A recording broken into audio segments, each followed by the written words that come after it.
Hello student, स्वागत है आपका आईसीटी वर्चुअल क्लासेस में। तो क्लास हम यहाँ पे चैप्टर नंबर 2 के क्वेश्चन आंसर्स को डिस्कस कर रहे थे, जिसमें हम पढ़ रहे थे जो माइक्रो ऑर्गेनिज्म होते हैं वो हमारे मित्र भी होते हैं तो हमारे दुश्मन भी होते हैं। यानी कि हमें क्या कर रहे हैं, हानि भी पहुंचा रहे हैं और हमें लाभ भी प्रदान कर रहे हैं। काफ़ी सारे क्वेश्चन हमने यहाँ पे कवर कर लिए हैं, जिसमें हमने जाना कि कुछ यहाँ पे क्या है, कुछ बहुत सारे कामों में हमारी मदद करते हैं, कुछ यहाँ पे बीमारियों को फैलाते हैं। तो आज हम कुछ और क्वेश्चंस को यहाँ पे डिस्कस करेंगे। तो आइए स्टार्ट करते हैं। चलिए, सबसे पहले हमने फ्रिंदा ब्लैंक्स यहाँ पे किया था, जिसमें हमने यहाँ पे हमारे पास जो आए थे क्या क्या जाना हमने कहा कि जो माइक्रो ऑर्गेनिज्म है उसे हम अपनी आंखों से नहीं देख सकते हैं, उसके लिए हम एक यंत्र का यूज़ करते हैं जिसे हम माइक्रोस्कोप कह रहे हैं। सेकेंड, हमने कहा कि ब्लू ग्रीन एल्गी यहाँ पे क्या फिक्स करती है, नाइट्रोजन को फिक्स कर रही है, इसका मतलब ये भी हमारी सहायता कर रही है। थर्ड, हमने कहा कि अल्कोहल का जो प्रोडक्शन होता है वो ईस्ट के माध्यम से होता है, ये भी सूक्ष्म जीव है, यहाँ पे भी हमारी मदद हो रही है। और लास्ट यहाँ पे आता है कि जो कोलेरा होता है वो किसके द्वारा होता है, बैक्टीरिया के द्वारा होता है। क्या नाम है, विब्रियो कोलेरा। इस प्रकार से हमने देखा लाभ और हानि हमें दोनों ही प्राप्त हो रहे हैं, लेकिन अलग अलग प्रकार के सूक्ष्म जीवों से। सेकेंड, हमने यहाँ पे क्या किया था, सही जो आंसर है उसे हमें टिक करना था। पहले हमें बताना था कि जो ईस्ट यूज होती है वो किसके प्रोडक्शन के लिए यूज होती है, तो हमने यहाँ पे हमारा आंसर आया था अल्कोहल के प्रोडक्शन के लिए। सेकेंड क्वेश्चन हमसे पूछ रहा है कि इनमें से एंटीबायोटिक कौन है, हमने कहा स्ट्रेप्टोमाइसिन यहाँ पे क्या है, एंटीबायोटिक है। नेक्स्ट हमारे पास जो क्वेश्चन आया था कैरियर ऑफ मलेरिया, मलेरिया के का जो कैरियर है वो हमें बताना था, तो हमारा आंसर आया था फीमेल एनोफिलिस मॉस्किटो। और लास्ट हमारे पास आया था most common carrier of communicable disease, तो यहाँ पे घरेलू मक्खी हमारा आंसर आया था। नेक्स्ट हमने कहा था द ब्रेड और idli dough rise because of, यानी ब्रेड और इडली का जो आटा है वो फूल जाता है, किसके कारण फूलता है, हमने कहा ईस्ट कोशिकाओं में वृद्धि हो रही है और यहाँ पे कार्बन डाइऑक्साइड का फॉर्मेशन हो रहा है। तो कार्बन डाइऑक्साइड वहां से बाहर निकलती है, जिससे कि वो जो आटा है वो फूल जाता है और उसमें छोटे छोटे वहां पे छिद्र बन जाते हैं। नेक्स्ट हमारे पास आया था the process of conversion of sugar into alcohol is called, यानी कि शर्करा का अल्कोहल में परिवर्तित होने की जो प्रक्रिया है उसे हम फर्मेंटेशन कहते हैं या फिर किण्वन कहते हैं। और लास्ट हमारे पास जो क्वेश्चन आया था उसमें हमने मैच करना था कॉलम ए से कॉलम बी को, तो आंसर हमारे पास यहाँ पे आया है। सबसे पहला जो पॉइंट हमारे पास है वो है बैक्टीरिया। तो बैक्टीरिया यहाँ पे क्या करता है, कोलेरा को कॉज करता है। हमें जो दिया गया है उसी में मिलान करना है, यानी कि कॉलम ए से कॉलम बी को हमें मिलाना है। नेक्स्ट हमारे पास राइजोबियम आया था। राइजोबियम क्या करता है, नाइट्रोजन के फिक्सेशन में महत्वपूर्ण भूमिका निभाता है। थर्ड, हमने कहा लैक्टोबैसिलस क्या करेगा, यहाँ पे दूध से दही का निर्माण करता है। थर्ड, यहाँ पे ईस्ट आया है और ईस्ट का जो यूज होता है वो ब्रेड को बनाने के लिए होता है। नेक्स्ट हमारे पास प्रोटोजोन आया है जो कि यहाँ पे मलेरिया को कॉज करता है। और लास्ट हमने बात की है वायरस की, जो कि यहाँ पे क्या करता है, एड्स को कॉज करता है। यहाँ तक की बात हम कर चुके थे प्रीवियस लेक्चर में। और आज का जो हमारा क्वेश्चन है उसमें हमसे पूछा गया है can micro organism be seen with a necked I, if not how can they be seen. देखिए ये क्वेश्चन हम सॉल्व कर चुके हैं। हमसे पूछा जा रहा है कि क्या हम सूक्ष्म जीवों को अपनी आंखों से देख सकते हैं, तो आंसर सबसे पहले हमें पता है कि नहीं, हम जो सूक्ष्म जीव हैं उन्हें नहीं देख सकते हैं डायरेक्टली। अब नहीं देख सकते तो हम यहाँ पे किस चीज़ का यूज़ करते हैं, तो हमने माइक्रोस्कोप के बारे में पढ़ा है। तो आंसर हमारे पास क्या आ जाएगा, हमने पढ़ा micro organism cannot be seen by the naked eye because they are very small, they can be seen by using a microscope, यानी कि सूक्ष्मदर्शी का यूज कर रहे हैं हम यहाँ पे किसी भी सूक्ष्म जीव को देखने के लिए। नेक्स्ट जो क्वेश्चन हमारे पास आता है उसमें हमसे पूछा गया है what are the major group of micro organism. अब हमें ये बताना है, अलग अलग प्रकार के माइक्रो ऑर्गेनिज्म की बात हमने की है, अब हमें अलग अलग ग्रुप बताने की कौन कौन से जो ऑर्गेनिज्म हैं जो कि सूक्ष्म जीवों की श्रेणी में आते हैं। तो हमारे पास आंसर आया, सबसे पहले हमारे पास जो आंसर आया वो है the major group of micro organism are as follows. पहला है बैक्टीरिया। तो बैक्टीरिया को हम क्या कहते हैं, बैक्टीरिया को हम कहते हैं जीवाणु।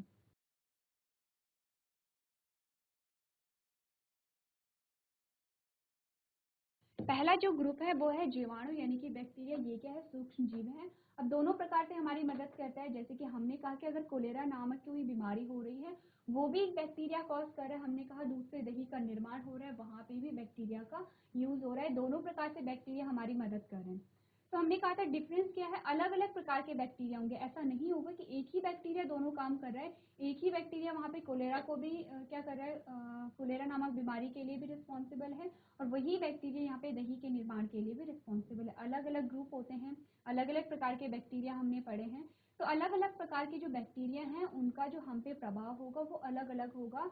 कुछ लाभदायक होंगे और कुछ हानिकारक यहाँ पे होते हैं। पहला ग्रुप यहाँ पे हो गया। सेकेंड हमने बात की है यहाँ पे फंजाई की, यानी कि कवक की।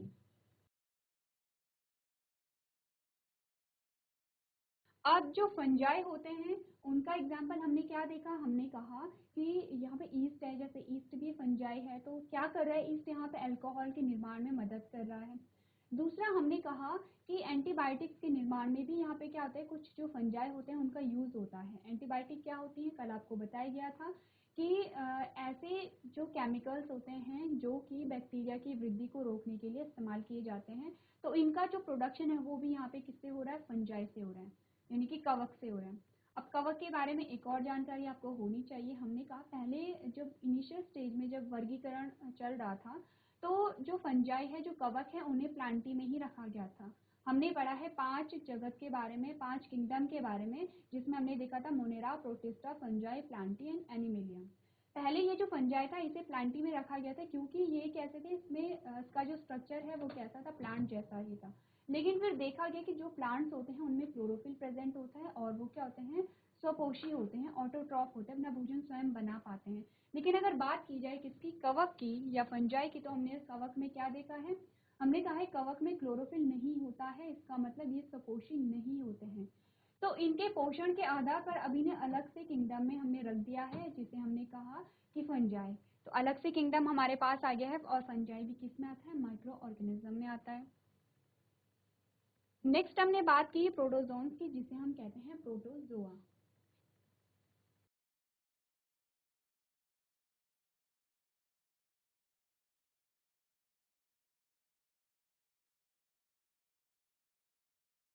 तो प्रोटोजोआ के बारे में भी हमने जाना कि यहाँ पे क्या होते हैं, बहुत सारी जो बीमारियां होती है वो प्रोटोजोआ के द्वारा ही यहाँ पे होती हैं।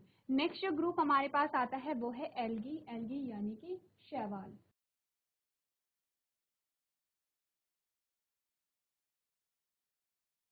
अब शैवाल के बहुत सारे फायदे भी होते हैं, जैसे आपने देखा होगा कि कई जो प्रकार के जो शैवाल होते हैं उन्हें भोजन के रूप में या सलाद के रूप में इस्तेमाल किया जाता है। कई प्रकार के शैवालों में क्या होते हैं, पोषक तत्वों की भरपूर मात्रा पाई जाती है, जैसे प्रोटीन एक्सेट्रा। तो इस प्रकार से क्या है, शैवाल यहाँ पे क्या करते हैं, हमारी मदद भी कर रहे हैं। इसी प्रकार से शैवाल यहाँ पे हानि भी पहुंचाते हैं, क्योंकि आपने देखा होगा कि अगर कहीं पे जो पानी है वो रुक जाता है तो वहाँ पे शैवाल अपनी तीव्र गति से वृद्धि करते हैं, और वो इतनी वृद्धि करते हैं जिसे हम काई कहते हैं। तो शैवाल किस कलर का होता है, हमने देखा शैवाल हरे कलर का होता है, और तेजी से पानी में अपनी वृद्धि कर जाता है। तो उससे क्या होगा, एक तो पूरे पानी को दूषित कर देता है, दूसरा जब वो अपनी इतनी ज़्यादा वृद्धि कर लेगा कि वहाँ पे जो जलीय जीव होंगे वो वहाँ पे सरवाइव नहीं कर पाएंगे, क्योंकि एक तो ये होगा कि गैसेस एक्सचेंज वहाँ पे नहीं हो पाएगा, और वहाँ पे क्या हो गया, प्रदूषण अगर हो गया है तो जो जलीय जीव है उनकी मृत्यु होनी शुरू हो जाती है। तो इस प्रकार से यहाँ पे शैवाल क्या कर रहे हैं, इनका जो हानिकारक प्रभाव है वो हमें देखने को मिल रहा है। और लास्ट हमने वायरस की बात की थी, यानी विषाणु की बात की है। तो विषाणु के बारे में हमने क्या जाना कि विषाणु यानी कि वायरस क्या होते हैं, मोस्टली बीमारियों के लिए रिस्पॉन्सिबल होते हैं। एक बीमारी का नाम हमारे पास आया है वो है एड्स, और किसके द्वारा होता है, HIV वायरस के द्वारा। ये है हमारे पास मेजर जो ग्रुप होते हैं जो सूक्ष्म जीव की श्रेणी में जिन्हें हम रखते हैं। सबके नाम आपको याद होनी चाहिए, आपको बैक्टीरिया के एग्जाम्पल याद होने चाहिए कि हानिकारक बैक्टीरिया और जो लाभदायक बैक्टीरिया हैं वो कौन से हैं। आपको फंजाई में आपको ईस्ट का जो नाम है वो याद रखना है, क्योंकि आपके पास आया है। अगर प्रोटोजोन्स की बात करें तो इसमें भी आपके पास अलग अलग एग्जाम्पल आएंगे कि प्रोटोजोन्स के क्या क्या यहाँ पे कौन कौन सी बीमारियां प्रोटोजोन्स के द्वारा होती हैं। नेक्स्ट हमने कहा शैवाल, और लास्ट आता है वायरस। इस प्रकार से आप क्या करेंगे, क्लासीफाई करेंगे कि कौन कौन से सूक्ष्म जीवों की श्रेणी में आते हैं।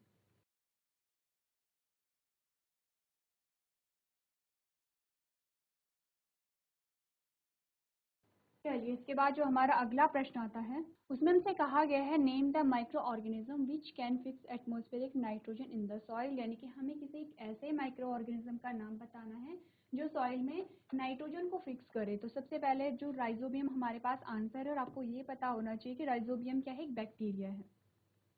यानी कि सूक्ष्म जीवों का जो हमने अभी पढ़े थे कि जो सूक्ष्म जीवों की कौन कौन सी कैटेगरी होती है और उस कैटेगरी में कौन कौन से एग्जाम्पल आते हैं। हमने कुछ एग्जाम्पल देख लिए बैक्टीरिया के, जैसे हमारे पास एक राइजोबियम आ गया है, एक हमने लैक्टोबैसिलस देख लिया। इस प्रकार से आप क्या करेंगे, एग्जाम्पल को देखते रहेंगे।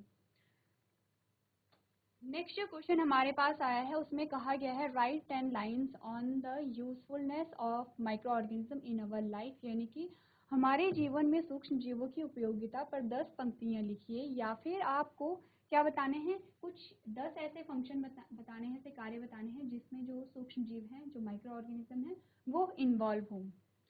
तो आंसर हमारे पास क्या है, the use of micro organism are listed below. सबसे पहला कह रहा है कि they are useful in cleaning up the environment, for example organic waste, vegetable peels, remains of animals, pieces etcetera are broken down into the harmless and usable substance by bacteria. देखिए सबसे पहले क्या कह रहा है कि जो सूक्ष्म जीव होते हैं वो साफ सफाई में हमारी मदद करते हैं। किस प्रकार से, हमने कहा था जैविक कचरे की जब हमने बात की थी, हमने कहा दो प्रकार का कूड़ा होता है, जैविक कचरा और अजैविक कचरा।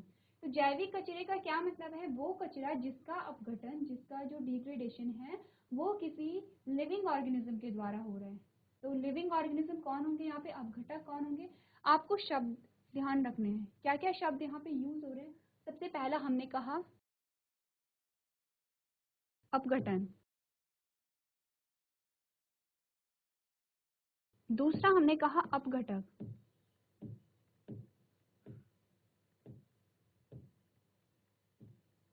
और इससे पहले हमने बात की थी तीसरे जैविक कचरा।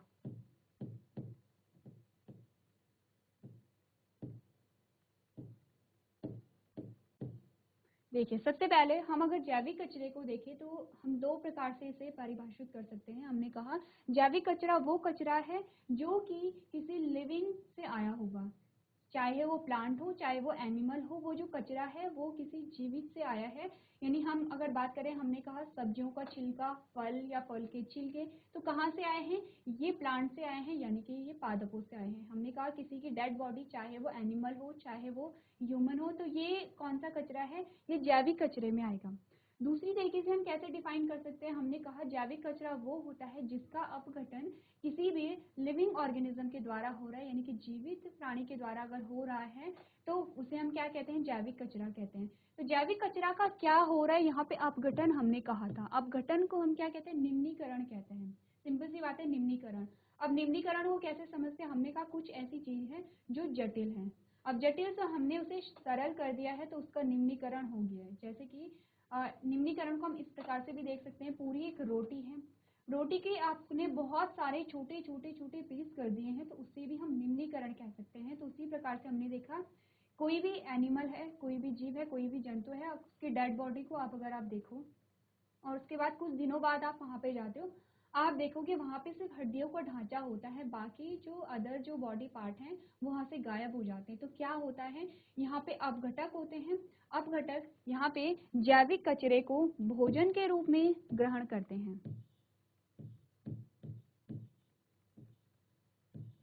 ये क्या करेंगे, जैविक जो अपघटक हैं, अपघटक क्या करेंगे, जैविक कचरे को भोजन के रूप में इस्तेमाल करेंगे और इस प्रकार से ये क्या करेंगे, इसका अपघटन करते चले जाएंगे।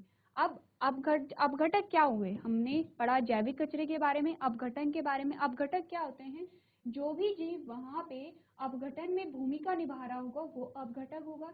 यानी कि हमने कहा कि अपघटन का क्या मतलब है, निम्नीकरण होना, यानी किसी चीज का निम्नीकरण हो रहा है उसे तो हम कह रहे हैं अपघटन, और उस चीज का निम्नीकरण जो जीव वहां पे कर रहा है उसे हम कह रहे हैं अपघटक। यानी कि जो सूक्ष्म जीव होते हैं वो अपघटक के रूप में कार्य करते हैं। आपने देखा होगा कि हम देखते नहीं है कोई भी ऐसा जो सूक्ष्म जीव वहां पे जो होते हैं उन्हें हम देख नहीं पाते हैं, लेकिन हमने कुछ दिनों बाद क्या देखा, जो पूरी डेड बॉडी थी वहां से गायब है, सिर्फ हड्डियों का ढांचा वहां पे है। तो वहां पे अपघटक कौन है, सूक्ष्म जीव है। तो यही पहला जो पॉइंट है वो यही हमें बता रहा है कि ये पर्यावरण को शुद्ध करने में सहायता करते हैं, ये पर्यावरण को शुद्ध करने में सहायता करते हैं। उदाहरण के लिए जैविक अपशिष्ट, सब्जियों के छिलके, जानवरों के अवशेष, मल आदि बैक्टीरिया द्वारा अहानिकारक और उपयोगी पदार्थों में टूट जाते हैं। अहानिकारक का मतलब क्या होता है और उपयोगी पदार्थ का मतलब क्या होगा, यहाँ पे देखिए दो चीजें हो रही हैं। जो जैविक कचरा है, जैविक कचरा किस में रूपांतरित हो जा रहा है? जैविक कचरा यहाँ पे खाद में रूपांतरित होगा।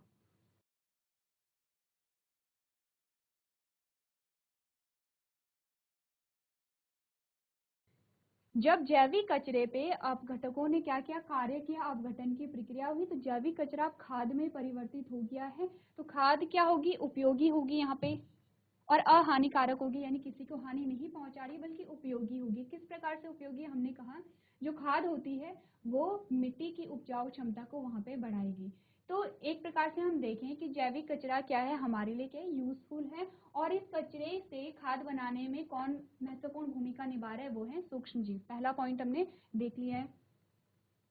सेकेंड जो पॉइंट है वो कहता है curd contain a several micro organism. जो दही है यहाँ पे उसमें बहुत सारे क्या होते हैं, जो कर्ड है उसमें बहुत सारे माइक्रो ऑर्गेनिज्म होते हैं। Of these, the bacterium Lactobacillus promote the formation of curd. It multiplies in a milk and convert it into curd. यानी कि दही में कई सूक्ष्म जीव होते हैं, इनमें से जीवाणु लैक्टोबैसिलस दही के निर्माण को बढ़ावा देते हैं। यह दूध में गुणित होकर दही में परिवर्तित कर देते हैं। सेकेंड जो हमें फंक्शन बताना है वो ये है कि दूध से दही के निर्माण में यहाँ पे जो बैक्टीरिया हैं वो हेल्पफुल होते हैं। किस प्रकार से करते हैं? दूध में क्या आते हैं, जो बैक्टीरिया होंगे लैक्टोबैसिलस, जो बैक्टीरिया होगा वो बहुत जल्दी अपनी संख्या में वृद्धि करेगा, और वृद्धि करके वो क्या करते हैं, वहाँ पे दूध को जमा देता है। सेकेंड, यहाँ पे ये एसिड का फॉर्मेशन करेगा, और किसका? विटामिन B12 का भी यहाँ पे फॉर्मेशन होगा। नेक्स्ट जो पॉइंट है वो कहता है bacteria are also involved in making of cheese, pickles and many of other food items. यानी कि पनीर, अचार और कई अन्य खाद्य पदार्थ बनाने में भी बैक्टीरिया शामिल होते हैं। नेक्स्ट पॉइंट कहता है bacteria and yeast are also helpful for the fermentation of a rice, idli and dosa. यानी कि चावल की इडली और डोसा बैटर के किण्वन के लिए बैक्टीरिया और खमीर की सहायता यहाँ पे ली जाती है। तो इस प्रकार से हमने कुछ फंक्शंस को यहाँ पे देखा है। आपको क्या करना है, अपने घर में ऐसी चीजें देखनी है कि जहाँ पे आपको पता लगे कि सूक्ष्म जीवों की भूमिका है। आप कोई भी पॉइंट्स वहाँ पे लिख सकते हैं।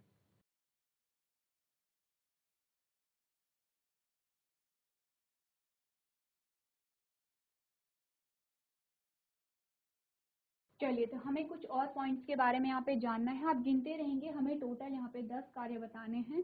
तो नेक्स्ट जो पॉइंट हमारे पास आता है उसमें कहा गया है microorganisms are used for the large scale production of alcohol, wine and acetic acid यानी विनेगर।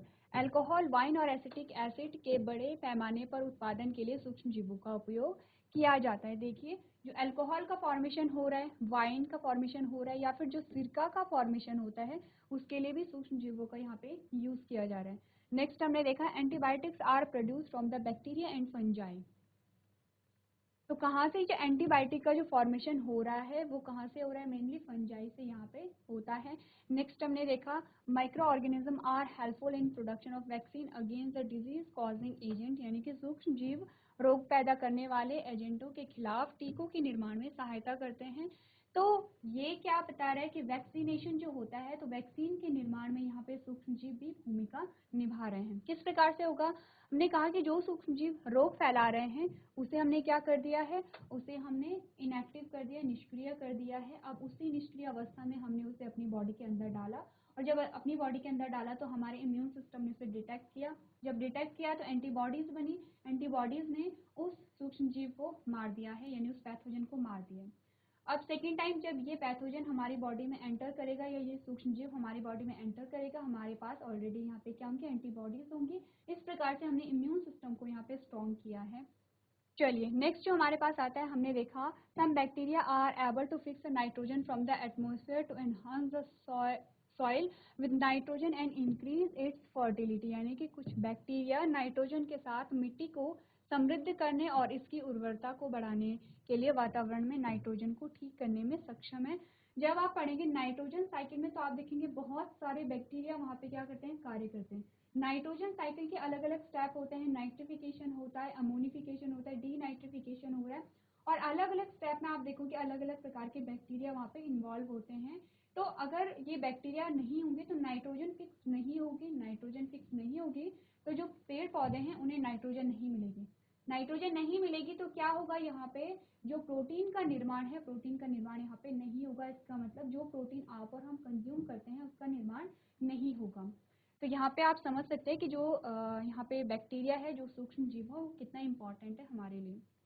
नेक्स्ट हमने देखा micro organism decompose that organic waste of plant and animals to convert them into a simple substance. This substance are again used by the other plant and animals. Thus, microorganisms can be used to degrade harmful and smelly substance and thereby clean up the environment. यानी कि सूक्ष्म जीव पौधे और जानवरों के मृत कार्बनिक कचरे को सरल पदार्थों में बदलने के लिए विघटित करते हैं। ये वही बात हमें बताई जा रही है। हमने कहा कि यहाँ पे जो सूक्ष्म जीव हैं वो अपघटक का कार्य कर रहे हैं। इन पदार्थों का फिर से अन्य पौधे और जानवरों द्वारा उपयोग किया जाता है। इस प्रकार सूक्ष्म जीवों का उपयोग हानिकारक और बदबूदार पदार्थों को खत्म करने के लिए क्या किया जाता है, यहाँ पे यूज किया जाता है और इस प्रकार से पर्यावरण को शुद्ध किया जाता है। उसके बाद नेक्स्ट हमारे पास आता है, यहाँ पे जो हमारे जो पॉइंट्स थे, जो हमारे क्वेश्चन हमसे पूछा गया था कि हमें 10 पॉइंट बताने थे कि जो सूक्ष्म जीव हैं, जो माइक्रो ऑर्गेनिज्म है, उनके क्या क्या फंक्शन है। आपने 10 पॉइंट के बारे में पढ़ लिया है। जितने भी पॉइंट्स को हमने यहाँ पे डिस्कस किया हमारे डेली लाइफ से रिलेटेड है। ऐसा कुछ नहीं है कि हमें यहाँ पे लर्न करना है।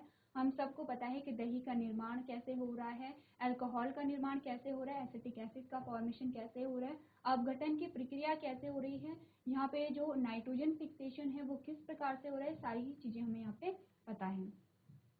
के बाद जो नेक्स्ट क्वेश्चन हमारे पास आता है उसमें हमसे पूछा गया है right a short paragraph on harmful effect of micro organism. अब हमसे क्या पूछा गया, हार्मफुल इफेक्ट के बारे में। अभी तक हमें बताना था कि हानिकारक प्रभावों का एक संक्षिप्त अनुच्छेद लिखना है। अभी तक हमने क्या देखा था, लाभदायक प्रभाव देखे थे, क्या क्या लाभ होते हैं हमारी जिंदगी में सूक्ष्म जीवों के। अब हमें हानियां बतानी कि क्या क्या हानिकारक प्रभाव होते हैं।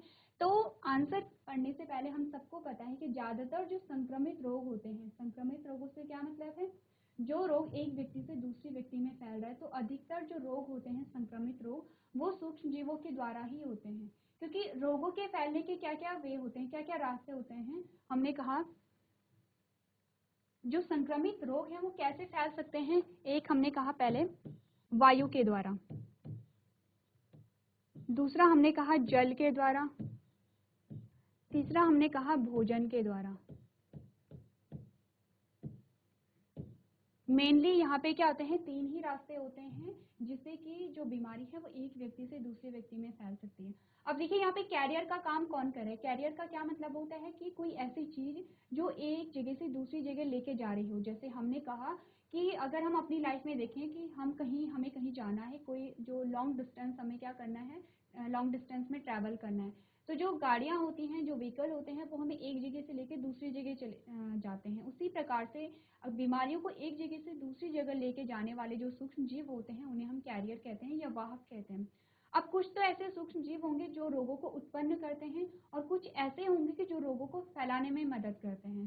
तो क्या या वायु के द्वारा अगर फैल रहा है तो भी क्या होगा, यहाँ पे सूक्ष्म जीव होगा। जैसे कि हमने कहा जो कॉमन कोल्ड होता है, जो हमें सर्दी जुकाम होता है, तो सर्दी जुकाम जैसे आप छींकते हो तो छींकने से क्या होता है, वो जो वायरस है वो एक व्यक्ति से दूसरे व्यक्ति में चला जाता है। सेकेंड, पानी से। ज़्यादातर जो बीमारियां फैलती हैं वो जल से ही फैलती हैं, क्योंकि एक जगह से दूसरी जगह जो जल है वो आसानी से आता जाता है। तीसरा हमने कहा भोजन। भोजन से भी क्या होते हैं, जो बीमारियां हैं वो फैल सकती हैं। तो जो संक्रमित जो जितनी भी बीमारियां हैं वो किससे फैल रही हैं, माइक्रो ऑर्गेनिज्म से फैल रही हैं। यही सबसे बड़ा ड्रॉबैक है सूक्ष्म जीवों का। तो हम यहाँ पे अपना आंसर पढ़ लेते हैं, आप देखेंगे। Micro organism cause disease in plant and animals. For example cholera in human is caused by bacteria called vibrio cholerae. यानी कि सूक्ष्म जीव पौधे और जानवरों में रोग पैदा करते हैं। अब देखिए यहाँ पे दोनों की बात हो रही, ना सिर्फ एनिमल की, ना सिर्फ मनुष्य की, बल्कि प्लांट्स की भी। प्लांट्स में आपने देखा होगा कि कभी आपने कोई पौधा देखा होगा और उस पौधे में व्हाइट व्हाइट कुछ लगा होता है, जैसे कि रुई जैसा कुछ हमें दिखाई देता है। क्या होता है, फंगस लग जाती है उस प्लांट में। यानी कि फंगस भी क्या है, जो कवक जिसे हम कह रहे थे, कवक भी क्या है, एक सूक्ष्म जीव है। अब वहाँ पे फंगस जब उस पौधे पे लग जाती है तो धीरे धीरे वो सारे ही पौधों पे लगेगी और सारी फसल को वहाँ पे खराब कर देती है। तो एग्जाम्पल में हमारे पास क्या है, उदाहरण के लिए मनुष्यों में हैजा विब्रियो कॉलेरा नामक बैक्टीरिया के कारण होता है। नेक्स्ट हमने क्या देखा, in animals the virus cause a foot and mouth disease, यानी कि जानवरों में वायरस पैर और मुंह के रोग का कारण बनता है। Micro organism spoil food by decomposing the food material, यानी सूक्ष्म जीव खाद्य पदार्थों का अपघटन कर भोजन को खराब कर देते हैं। जैसे कि आपने देखा होगा, आपने कुछ पकाया हुआ भोजन रखा है और 1 या 2 दिन बाद उसमें आप देखोगे स्मेल आ जाती है, टेस्ट खट्टा सा हो जाता है। क्यों? क्योंकि वहाँ पे सूक्ष्म जीव जो हैं वो भोजन का अपघटन उन्होंने शुरू कर दिया है। नेक्स्ट हमने क्या देखा, हमने कहा some micro organism spoil leather and cloth, microorganisms are also responsible for food poisoning, यानी कि कुछ सूक्ष्म जीव चमड़े और कपड़े को भी खराब कर देते हैं और फूड पॉइजनिंग के लिए सूक्ष्म जीव भी जिम्मेदार होते हैं। इस प्रकार से हमने क्या देखा, हमने हानिकारक प्रभाव भी देखे हैं और लाभदायक प्रभाव भी देखे हैं किसके, जो सूक्ष्म जीव हैं उनके।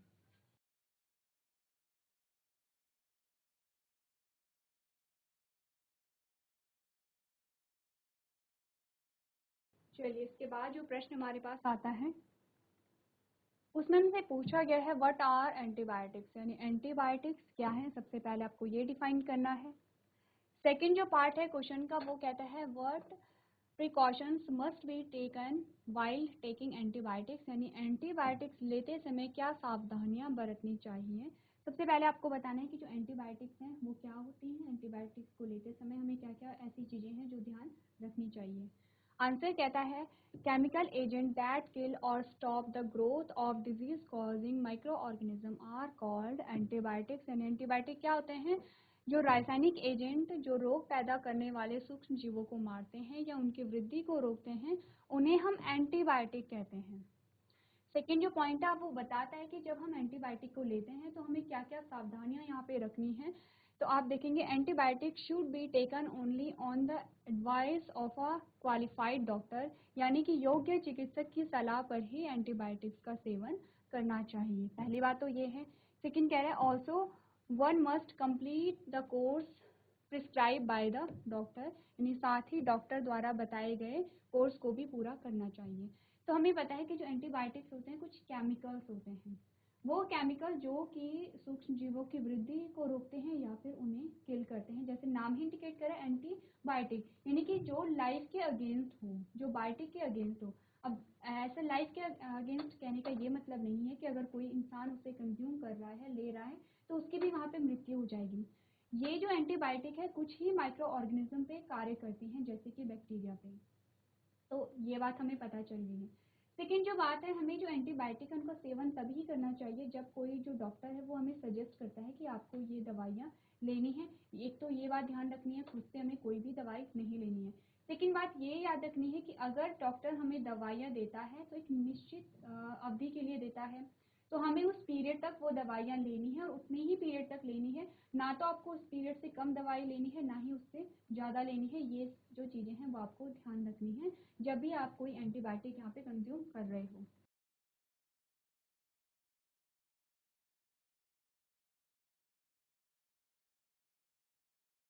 चलिए, तो क्लास हमने कुछ क्वेश्चन आंसर्स को यहाँ पे डिस्कस किया है। इसके अब आप समझ गए होंगे इन क्वेश्चन के माध्यम से कि जो माइक्रो ऑर्गेनिज्म है हमारे लाइफ में उनका क्या रोल है, क्या भूमिकाएं हैं, क्या हानिकारक प्रभाव हम पे पड़ते हैं।